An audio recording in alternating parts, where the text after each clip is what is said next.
Assalamu alaikum. Today we're taking a tour on the Mangrove River in Malaysia. The aim is to find out how to achieve peace and serenity. I have my neighbors Paul from America and Kate from New Zealand joining me, and Paul may be helping me with some filming. Please have your focus on the scenery instead of the speaker and enjoy the day. Let's see how it all evolves.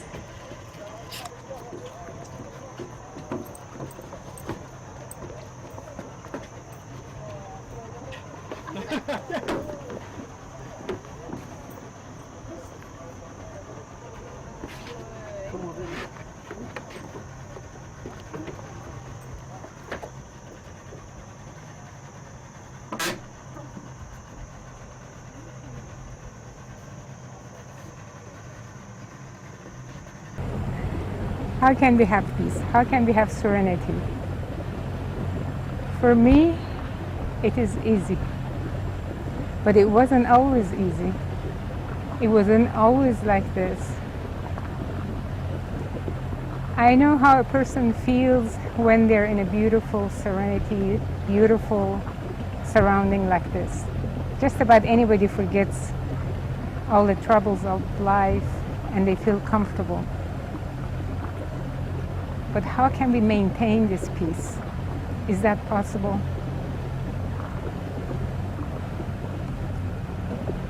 I think for me, it is possible. Why? Did it just come just like this? Did it just come very quickly? It didn't come so quickly. I have to really first come to know God. I had to know my Creator in order to have peace within me that is lasting. So whenever turmoil came to me, I was able to offset it with the peace. I'm just about to have a turmoil coming to me. It's called another boat. Thank you.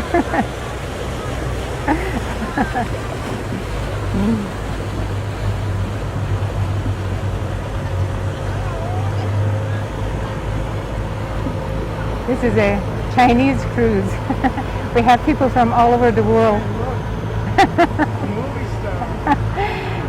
We have people from all over the world visiting this island. It just really is such a beautiful place to see so many nationalities, so many people. It is a wonderful feeling.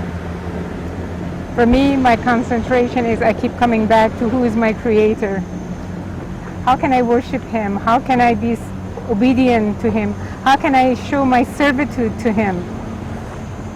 He gives this not just to me, He gives this to everyone. You just saw a boat full of Chinese people. I'm sure they all feel just as good as I do sitting here and looking at the beautiful surroundings. But how can we maintain this peace? How can we maintain this serenity? I think there's only one way.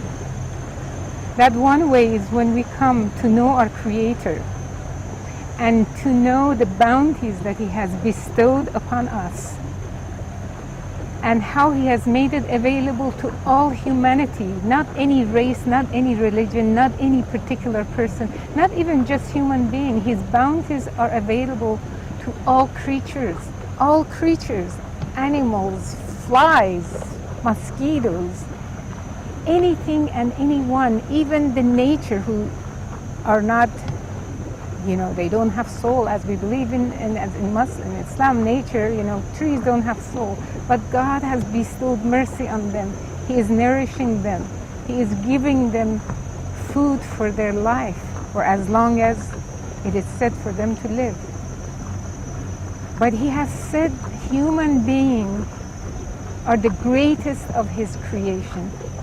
In fact, at the time of His creation, He asked the angels to bow down to Adam, His first creation.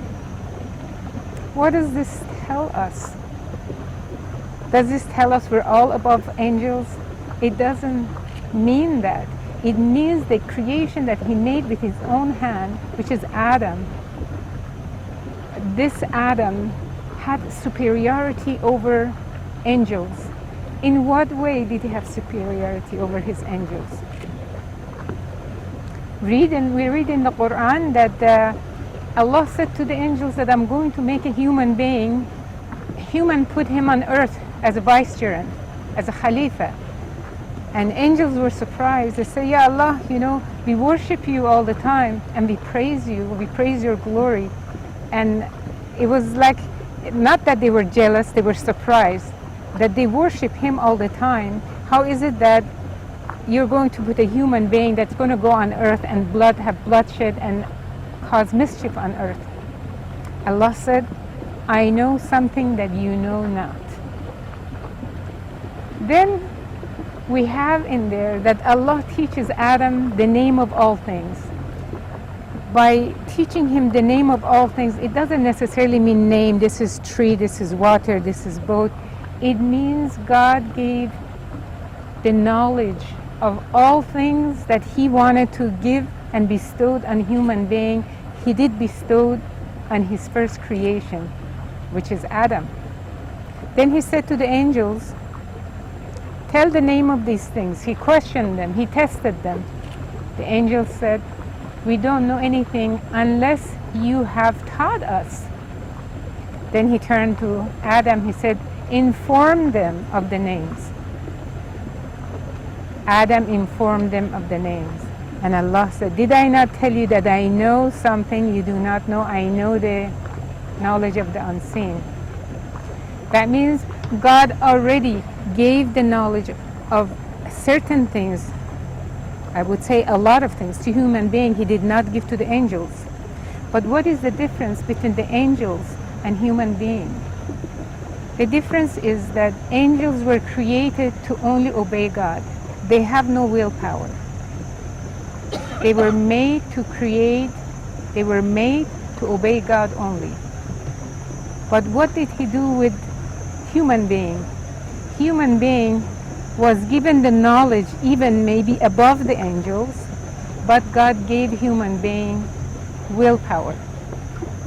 God said, I will give you knowledge, I will give you guidance, but I would let you free to follow this knowledge, to follow the guidance. I would also let you free to be in misguidance.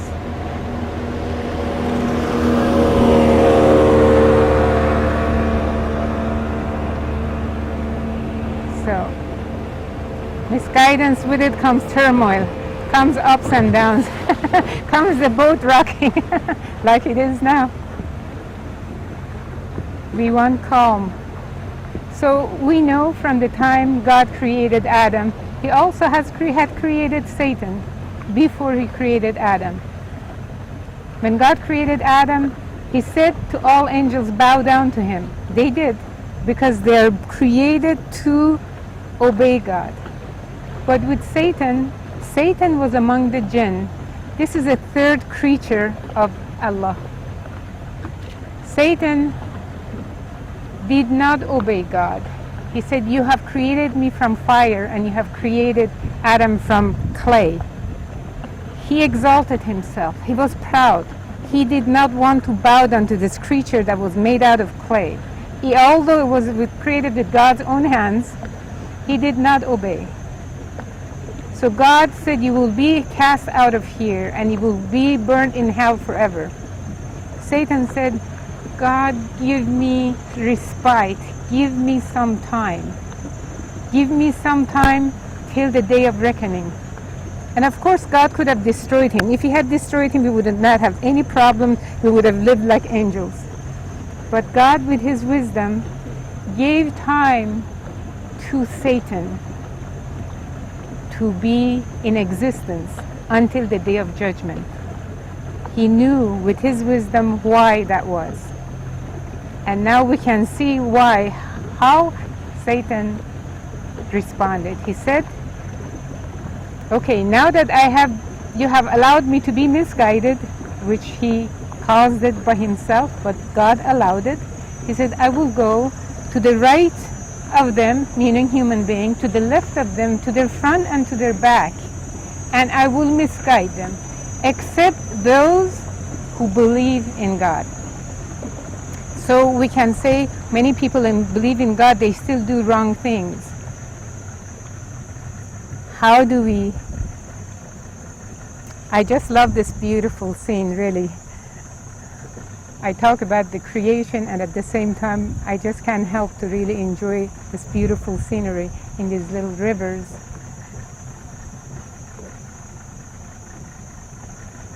We have faith, different levels of faith. We have black and white. Black is no faith. That's where Satan ended up. White is the perfect faith. Perfect faith is what the prophets have. Then we have many shades in between. Many shades in between. So where do you want to be? Do you want to be towards the black side, or do you want to be towards the white side? Do you want to be having faith, strive to have faith like the prophets? Maybe you can never have faith like prophets, but there are people that had faith close to the prophets had. I know you want to have the faith close to like the prophets had. How can we do this? The only way we can do this, the only way we can purify ourselves, cleanse ourselves, is to come to know God.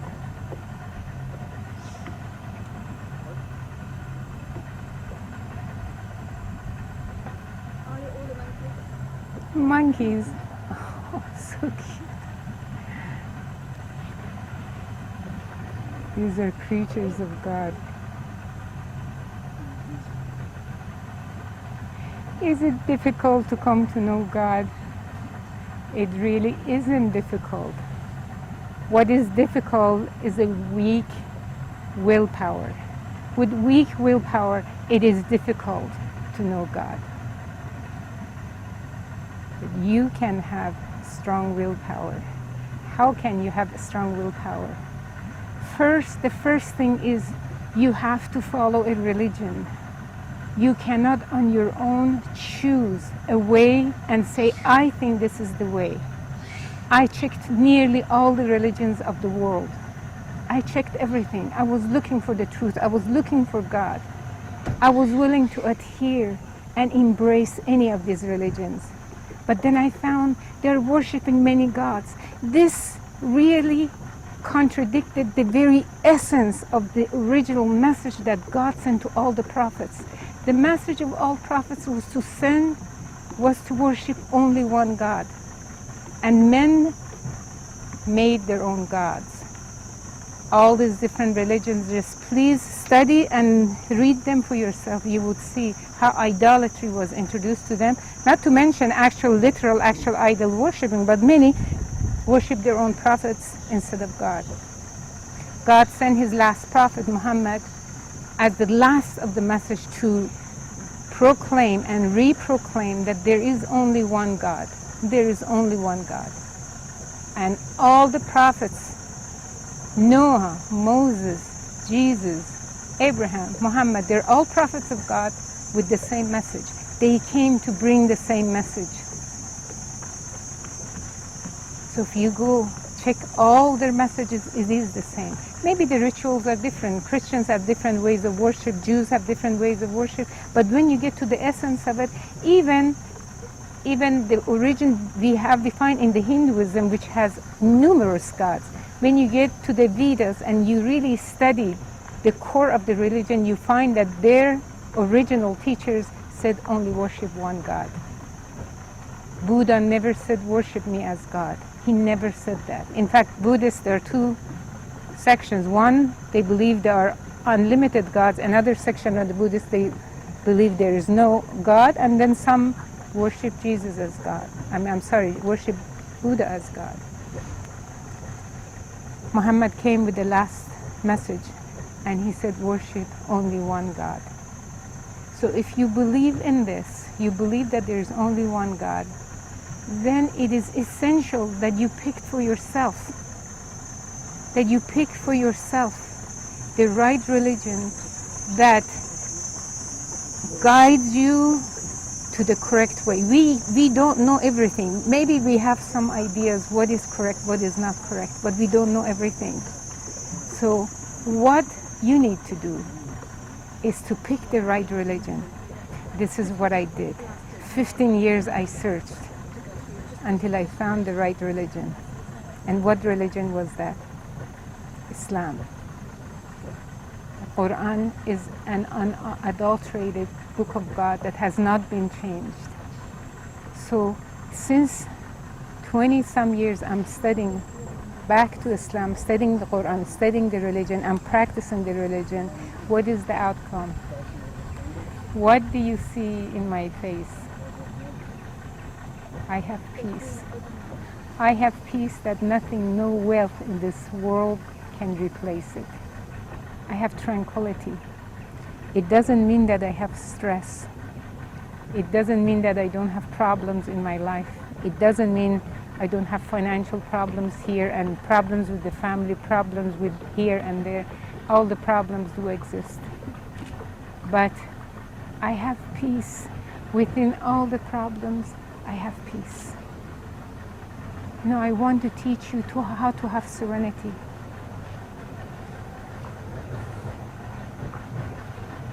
To be honest with you, to teach you to have serenity without God, I will be misguiding you.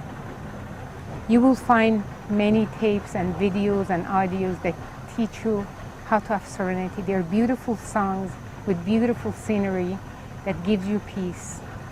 But moments later, when you are not watching that scenery or listening to that beautiful music, the peace is gone.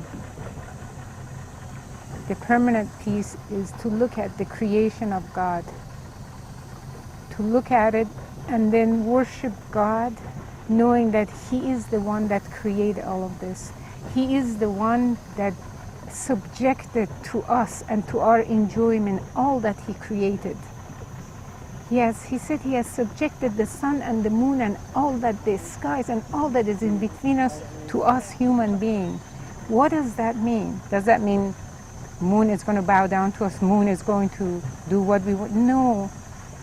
There are benefits from these that we are enjoying, that we are benefiting. This is how God has made us superior over all His creations, even the universe. The scientists, they're discovering for centuries, I'm sorry, for years and years to find out if there are any creatures in other planets. They have not found anything. They're even looking for live organisms. They have not found it. But yet, Allah said He fashioned this earth suitable for human habitation. He put everything in proportion for us to live and survive. Did you ever think about this? Go to NASA website and see how much they have done in discovering other universes. No human being, no sign of life. They said not yet. Even if they find anything, it would be maybe 100 million light years in order for them to reach it, which is like it's impossibility.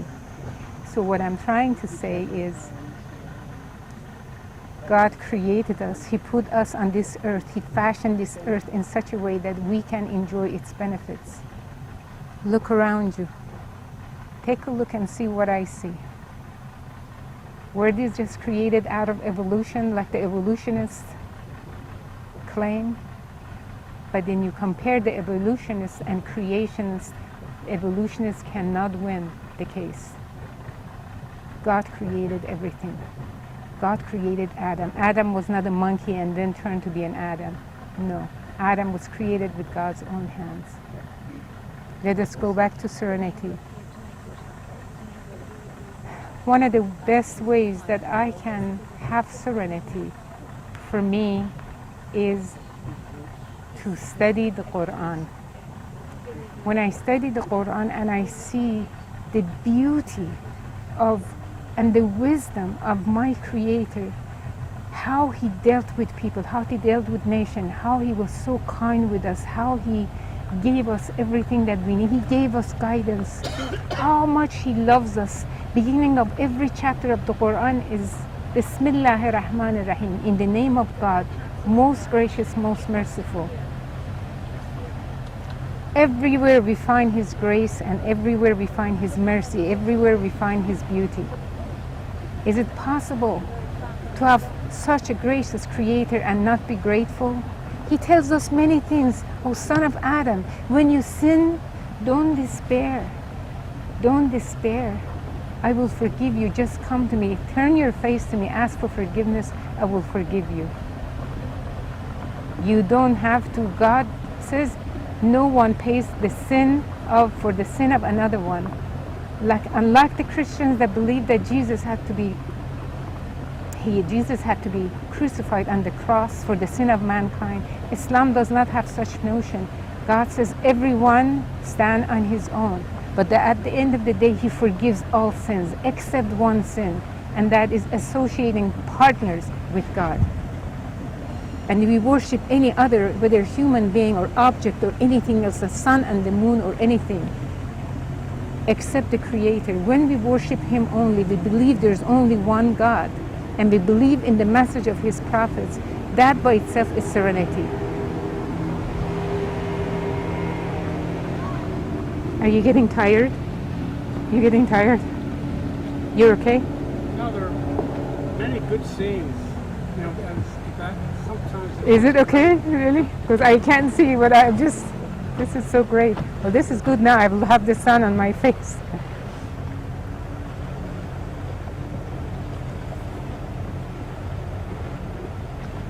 To have serenity, one more thing you have to remember, and is forgiveness.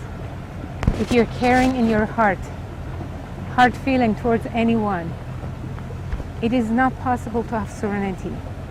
Learn to forgive. Learn to forgive. Learn to forgive. No matter what anyone has done to you.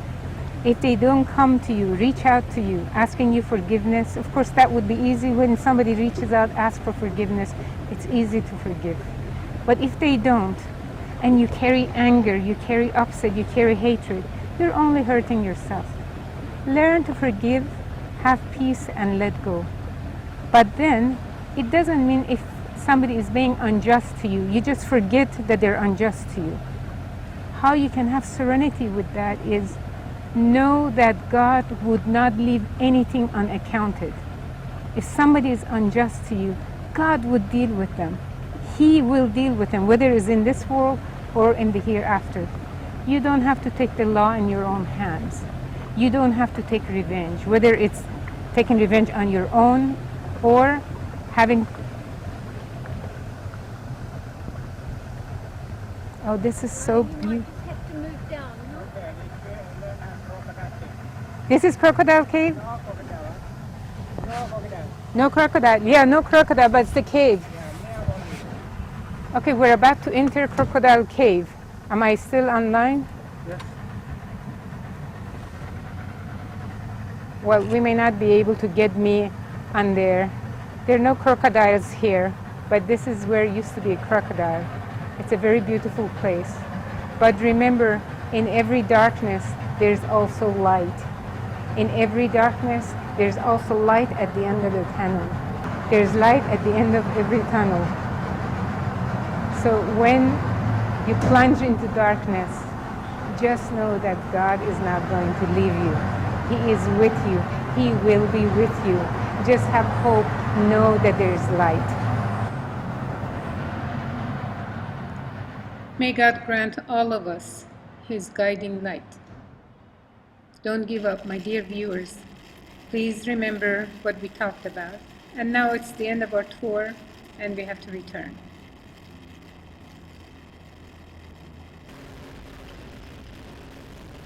Once again, I would like to thank Paul and Kate for being such good listeners today.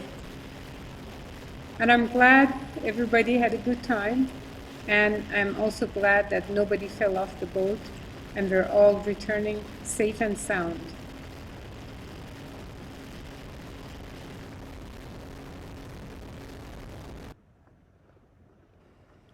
My last comment to you, my dear viewers, is very simple. To have peace and serenity, one must first have real desire, followed by intention, and then followed by action. Yet we must choose the correct path. This is important in order to achieve the intended goal. Please join me on the next Serenity episode on Mangrove River Tour, and have a great day. Assalamu alaikum wa rahmatullahi wa barakatuh. May peace and blessings of God be upon you.